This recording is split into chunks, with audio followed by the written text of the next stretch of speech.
Hi, welcome back. This is Wanlin, la princesse des beaux-arts. Today, let's talk about the law of attraction and resonance explained visually by an artist, aka me. So, a lot of us go through life with these beliefs we hear, like things that happen to you have nothing to do with you. It's all their problem and you should let them deal with it, which that can be true. But also you hear this belief like you draw things to you, so everything is a mirror of you, which can also be true. So how do you organize this? Like, how do you learn from this feedback so you don't go into a loop of repeating patterns? I got you. So all of us human beings, we have a unique soul frequency. That is why we are all actually very much special individual snowflakes. You can think of this as a geometric pattern or a sound frequency. I like to see it like a snowflake, and we all have our unique soul patterns. And you can see this like a geometric shape. Even if you vibrate different pitches on like a sandbar or a plate of sand, you will see these different snowflake-like patterns emerge in geometries. And what happens in life is we have this pure snowflake frequency, right? But then as we go through trauma, drama, karma from this life and the past and other people's issues being like thrown on us, we get these distortions which can be literally translated as negative beliefs that you've accumulated or parts of you that you suppressed. And they show up as these energetic distortions. Like right here, you have this perfect, beautiful aura field, right? That's protecting you spiritually, energetically, physically. And then you get these sort of distortions that are like these asymmetries and these protrusions or inclusions on your energy field, on your soul frequency, which covers up the actual authentic pattern. And you can think of this visually. If this helps you understand, you can think of this as like little distortions, like holes in your aura, literally, or little fractures. And these places, usually where you've been hurt in the past, it could be from this life or even your ancestors or your past lives on a soul level. These little fragments, they make you vulnerable to the same sources of pain that caused them in the first place. That's why you will be shown the same pattern repeatedly until you learn from it and you learn to heal yourself. But healing yourself, it takes this volition that imitates the divine, that imitates God, because it takes grace, it takes higher perspectives and drastic self-awareness that the ego is basically allergic to. So this is why puzzle pieces are a great analogy for figuring out where your authentic and inauthentic distortions lie. So if you think of a human being as this aura, this beautiful living organism like a snowflake, with this pattern resonating from you, which is your aura, your energy field, your emotional body, your energy body, all of that, your mental body. Think of all of this as the energy that surrounds you. So this is how it works. Human beings, we are all silently communicating without words necessarily and projecting who we think ourselves to be and what we think others to be like in the world constantly, like a radio signal. We're constantly projecting that in like micro subconscious ways. This goes in neuro-linguistic programming, the words you choose, the way you choose to phrase things, the way you react, the way you perceive. And through these manners, you're going to draw certain events and situations to you. That's why the concept, which I saw Robert Greene on an Instagram reel, talk about how things that happen to you, the way people negatively react, whatever project on you, it has nothing to do with you. And if you understand that's very empowering, that is true to a certain degree. But you know what's also disempowering? It's really disempowering to find the same situations over and over again and not learn the lesson by telling yourself that it's all their problem. Society is messed up. It's always going to be like this. Or men or women or governments or whatever are just a certain way and it's their problem, I'm just gonna ignore it. And then the same thing happens over and over and over, whether it's in your relationships or friendships, or the way you accept or settle for certain things. They're all these little energetic holes in your aura that are begging for you to pay attention to them.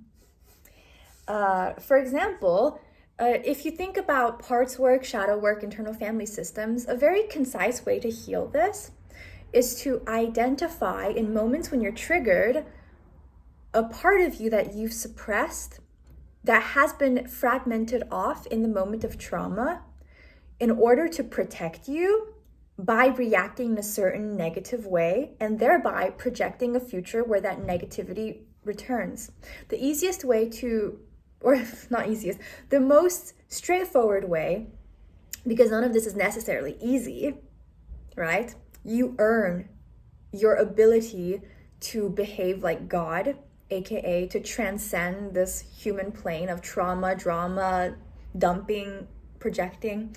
You earn your godlike ability to overcome your physical circumstances through this shift in perspective, which is you identify that part of you that's been fragmented off, like a little piece of ceramics that's been broken. You realize that this negative behavior you have is actually trying to protect you, whether it's chronically reacting or seeing certain people as bad or seeing certain situations as bad and avoiding or whatever your reaction might be. See the purpose or benefit it is giving you. Like all the negative reactions or triggers you might have, they're trying to protect you in some way. So identify what that is and show them a future version of you where that problem that they're so worried about doesn't exist. I'll give you a specific example. Like, for example, I haven't been dating for I think 2 to 3 years now. And I realized that part of me says, yeah, sure, I would love a beautiful, perfect relationship. But I realized a part of me is subconsciously repelling that away because it's protecting me from this reality where she thinks you'll have to dim your shine to be with another person because that will make a man feel uncomfortable. That is a limiting belief. Another belief could be you will have to censor yourself and you will have to be accommodating and you just want to live the way you want to live in a very specific way. You don't want to compromise. You just want to live how you want to live. You want your toilet seat to be down. You want everything to be perfectly placed. You want the room to be beautiful. And you don't want to be disappointed when on Valentine's Day, your love doesn't give you a 5-carat pink diamond. That part of me that's subconsciously repelling a relationship is actually protecting me from disappointment. So once I understand that, I can project into the future, in a meditative state, show her a future where what she is scared of happening isn't real. A lot of what we're scared of, we're creating for ourselves because we presume that's going to be real, so it's going to be real. We are very powerful. So in a meditative state, I show her, okay, you don't have to protect me from disappointment anymore. I'm gonna take care of both of us. This is why becoming your own parent is so important. You become the parent you always wished for or wanted, the guardian, the protector, the love, whatever, parental figure, and you integrate that broken piece of yourself so you can become whole again. And then there are many parts. This is a continual process. Healing is a continual process. It's our bodies are filled with cancer cells and our immune systems are constantly protecting us and eating those up, right? So we spiritually do the same thing in order to maintain our wellness, but we're not taught this in schools necessarily, right? Let's talk about resonance and the law of attraction. When I first moved to London, something fascinating happened to me. I went to this lecture on art history, specifically on sacred geometry patterns throughout science and art history at the Royal Institution in London, which is a scientific institution. I think it's where electromagnetism was discovered. Very fascinating. And we sat in this amphitheater, and at the end of the lecture, as I was walking out, there was this like crazy mad scientist guy with bright, piercing blue eyes. And like, he was looking at me, and I was looking at him, and then like, there was this little energy going on, and then he spoke to me. He told me to look at the carpet. And I noticed that the carpet in the stairwell at the Royal Institution has this pattern that looks like electromagnetic filaments moving together. And he's like, isn't that interesting? And then he started talking to me about his career in optics. He worked in selling holographic materials. So he worked with like a lot of bands in the 80s, like rock bands who use holograms for their videos or whatever productions. And he told me this very interesting piece of advice. He told me that if I had to, he's like maybe, I don't know, 60, 70 years old with his crazy electric hair. He told me, if there's one thing I could share with anyone, younger, older, whoever, like any human, it would be that reality works through resonance. One word, resonance. And at the moment I was like, okay, what does that mean? After my spiritual awakening, which happened a few months later, I realized what this mad scientist dude meant. Reality works in resonance. We are constantly pinging out these signals from our soul frequency, whether it's harmonious and whole and integrated, or it's like distorted with these negative beliefs from society, from ourselves, from our family, from our past lives, blah, blah, blah, blah, blah, from our ancestors. And the geometric pattern that our aura has, it changes based on these moments of integration and distortions. And like puzzle pieces, it draws in certain situations, like certain people click or certain situations click according to how the geometric pattern of your, or the frequency of your aura resonates. So I'll give you a very specific example, okay? Story time.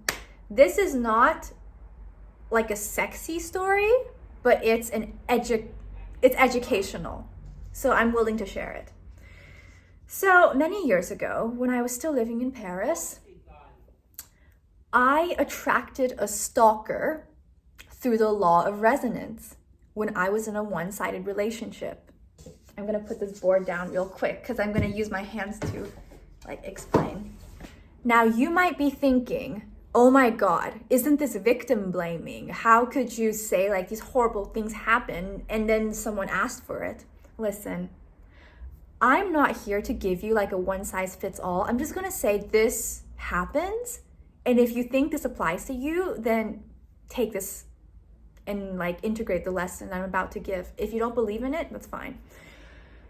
So when I was living in Paris right before I moved, you know, the universe will send you signs when you need to change places or change things in your life, right? I was getting a lot of messages. So I attracted a stalker when I was in a one-sided relationship, aka situationship, which is just basically a euphemism for when one person does not want to invest, and that is fine.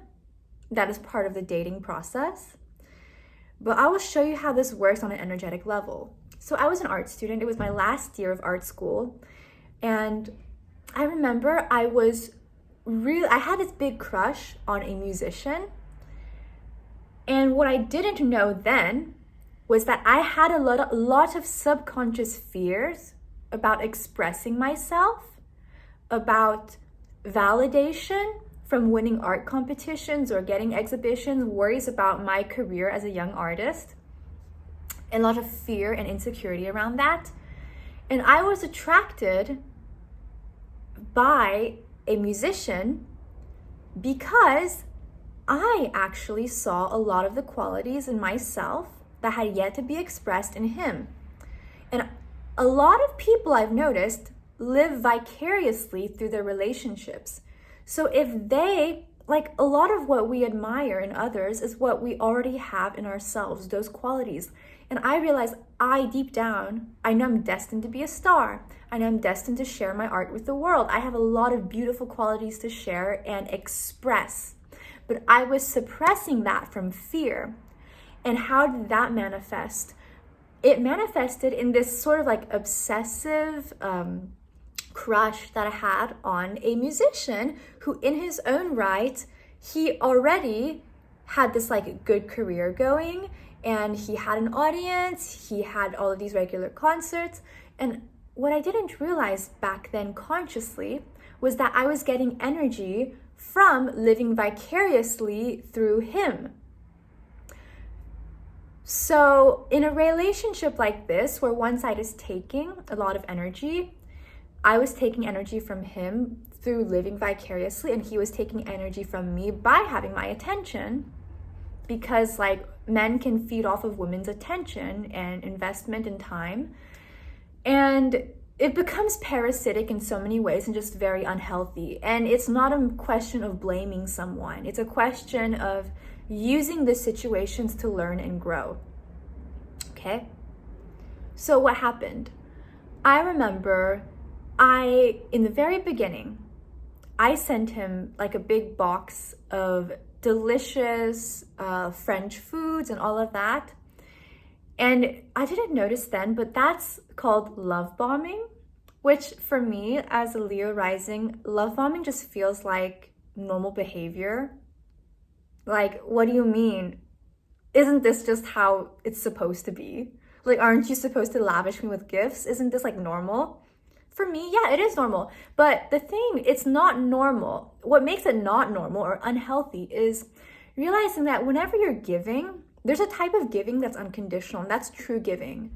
And when you're giving in order to get something back, like to get someone to like you, that is not real giving. That is a form of taking. Giving, when you're expecting something back, that's called an investment. Let that sink in. Giving, conditional giving, is an investment. And the only people you should invest are yourself, maybe your children to a lesser degree, and your mentees if you're mentoring someone. That's the only time you should invest in people. Invest in yourself, right?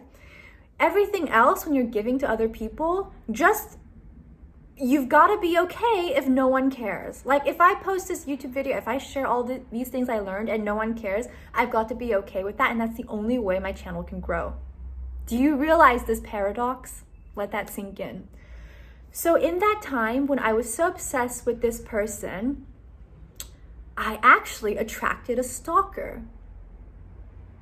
What I didn't, and let me tell you how this unfolded. So one day, like on YouTube, I realized someone made some small donations to my channel. I thought that was pretty cool. And on Instagram, I had this art exhibition and this art fair. So I went to this exhibition opening where I had my artworks on display, and this man who was over twice my age showed up, and he brought me like a cake and a card and some flowers. And I thought that was very nice. So I gladly accepted it. And you know what happened next? He bombarded me with messages. A lot of it very uncomfortable, talking about how I love your stuff, And then when I stopped replying, because you don't owe anyone your attention or time, especially if they don't pay your rent or stuff, right?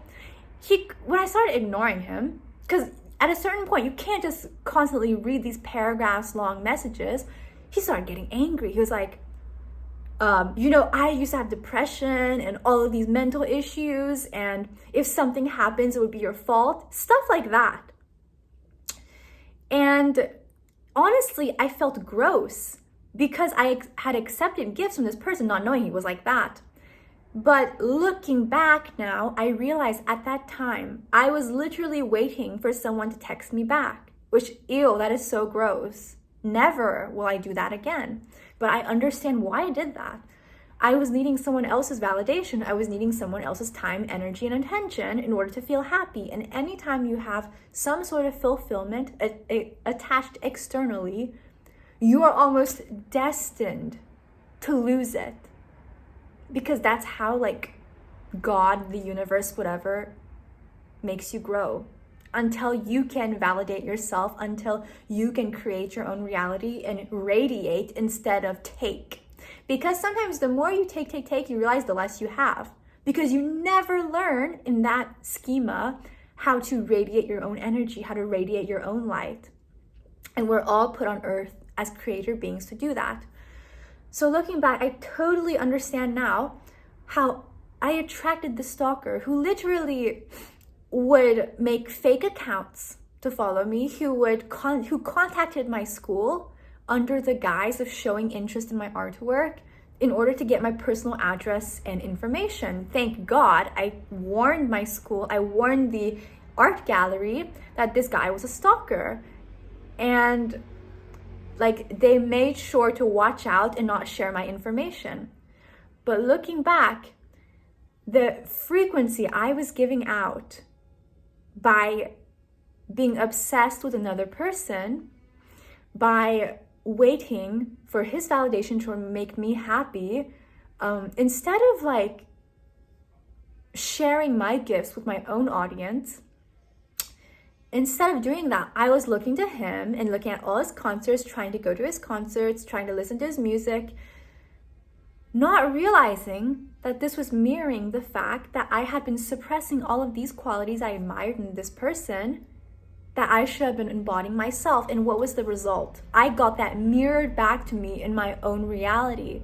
Listen, our reality is a mirror of ourselves, okay? So how does this unfold?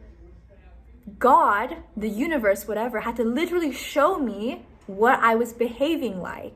But in the moment where I had blocked this person, like all the profiles I knew of him, I had to I saw his fake accounts posting photos of the street where I used to live. And I got so paranoid, I could not leave my house to go buy groceries for like a few days. I was so freaked out. And in moments like this, and I know it's hard to think, what could I have possibly done to deserve this? And sometimes it takes growth. It takes bringing in new perspectives to see how these things unfold on a macro level. Why is humanity facing so much cancer and illnesses? Have you looked at how collectively human beings treat nature? And then you wonder why that's a repeating pattern, because nature unfolds in repeating patterns. So when you get these repeating patterns in your life, look at where there are distortions in your energy frequency. When I was so desperately seeking validation externally, like from waiting for texts or just waiting for another person to pay attention to me, that was creating a hole in my aura. And what happens when you have holes in your aura? Through trauma, through lack, through whatever, you attract these literal energetic parasites. They see the weakness in your aura, they see how incomplete you feel, and they latch onto these little wounds, etheric, energetic wounds in your aura, kind of like hooks, kind of like puzzle pieces. They're magnetized, so you'd like mosquitoes to carbon dioxide and humidity, and they will suck off your life force. And you might be thinking, this is horrible, this is so freaky. Yeah, energetic parasites are everywhere. Like psychics can see this all the time. But how do you protect yourself? You protect yourself by empowering yourself, not by being scared, not by being paranoid, but by really taking inventory of where in your life are you leaking energy. Through your attention, through your lifestyle choices, through all of those habits, you build your aura or you tear it down. Like, for example, are you drinking alcohol? Are you paying too much attention scrolling social media? Are you too invested in the news? Do you give away your power by letting news outlets or political figures dictate how you feel? Because let me tell you, the only way to long-lasting change is to embody the change you want to be in the world. Change in humanity starts with you. By you making yourself happy, harmonious, healthy, strong, you radiate that as an example to 10 other people at least. And when you get angry and you complain, you're actually creating more of that. You have a right to be angry and complain and fight and be an activist if that's part of your soul's mission. You know, I'm not giving out one size fits all advice. I am giving advice specifically for the people who have the capacity and need to hear what I have to say right now. So, where in your life are you covering up the true frequency of your soul, the true beautiful pattern that your special snowflake soul has? Where are you distorting it to fit other people's so-called expectations and covering up your own sound or song? And how is that damaging your aura? Because we all deserve to be like this, right? Tweedledee, tweedledum. Perfectly happy, harmonious, and radiant. And yet, we subject ourselves to this state of distortions. And when we heal the distortions, we no longer create space or voids in our lives, in our bodies, in our spiritual energy or aura to magnetize these sort of energetic parasites. And what is difficult to hear sometimes is realizing and taking accountability for this. And it's the easiest thing to get angry. Because when I was dealing with that stalker, I was being so angry. I was like, this person is so messed up. But why was this person in my life? To show me that, hey, this is not how relationships work. So why are you acting like a stalker? Why are you like ceaselessly externalizing your sense of validation and needing someone to text you back, to pay attention to you, instead of shining your own light? Yeah, a lot of the things that this stalker did mirrored behaviors I had in my one-sided relationship. And if you go on social media, if you go on TikTok especially, which I deleted, thank God, you will be fed, especially they look at your, like social media platforms, marketing agencies, they look at your demographic and they feed you certain content to harvest your energy. For example, are you a woman in your 20 to 30s?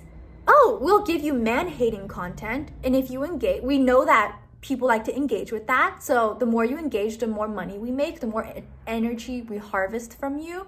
So yeah, I could be like scrolling TikTok in the past, and within like 5 seconds, I will get a get ready with me makeup video or whatever, saying, oh, my date was so horrible, like, oh, gross, men, ew. How does that make the world a better place? By me liking this, who's benefiting? Not me, not the world. Whoever is making money off of that, whatever dark entities or energetic parasites are feeding off of these belief systems, disempowering men and women, they are benefiting from that. So you know what? I wash my hands of this. Protect yourself by empowering yourself. The best way to protect yourself is not by being fearful, it's by being empowered. Sometimes the easiest way to help someone, I got this in a dream last night, literally. My guardian angels can communicate with me through my dreams. And a lot of your dreams, like the greatest scientific discoveries, even premonitions of the future, they happen in your dreams. What did I dream last night? I dreamt last night that I was at art school where I graduated, and there were so many students, and I was like an angel or a spirit being, in this case, wearing a lot of white colors. And all of these other students were wearing dark gray and black, and they were like rushing off somewhere to the main campus. There was this one young man, he dropped his glasses and the cleaning cloth. And I picked it up for him and I gave it to him. And when I gave it to him in this dream, he didn't react positively at all. He just put on his glasses and he only said thank you to dismiss me so I would leave. And this dream last night taught me that the most helpful thing you could do for this world sometimes It's not to go out and fix people. It's not to go out and donate your energy freely. It's to empower yourselves, and by your mere existence, by shining your authentic light or soul frequency into this world, like a special snowflake that you are, by magnifying the amplitude and bringing more of you into the world, by empowering yourself, that is the best, most straightforward and easiest way to help others. Because the people who are meant to be helped by you, they will recognize that inside of you and learn from your path. It takes no extra effort, and it takes no fixing, it takes no interfering. Just be yourself, like be the most you can be self-aware, keep growing, keep healing, keep radiating that harmony and wholeness. Other people will see it and it will automatically help them. You don't need to interfere with anything. You don't need to be fearful. You don't need to go through life with these programs and these distortions predicting negative things that will happen. Empower yourself by healing those little holes in your aura, by casting out those energetic parasites, and you're naturally going to help everyone else with no effort at all. That's it for today. I hope that the story and these drawings help empower you. I know that they will for certain people who've watched this. And I am glad you exist, and I wish you a beautiful life because you deserve that. That's it for today. I'm going to go back to painting and sewing. I'm making a beautiful painting right now. It's in the early stages, but it's this little nature goddess. And I'm also, while I'm waiting for paint to dry, sometimes I like to sew lace onto my clothing because it, let's say, makes it more beautiful, and beauty raises the vibration of everything. So I like to sew lace onto my clothing. These are little Calais Caudry French lace that I bought from Paris, and I'm planning to sew it on my hat, as well as my Princess Diana. Oh my god, I love Princess Diana. But yesterday, my Le Caron tartan Diana memorial skirt, tartan skirts just arrived, so I'm sewing some fabric, some lace onto them. This is the little brooch that goes with the skirts. The skirts are behind me. But yeah, that's it for today. I love you all so much. I wish you a beautiful life. If you want to call me or book an appointment with me, you can do that on my website. And take care, and I'll see you very soon, okay? I love you all so much. Bye.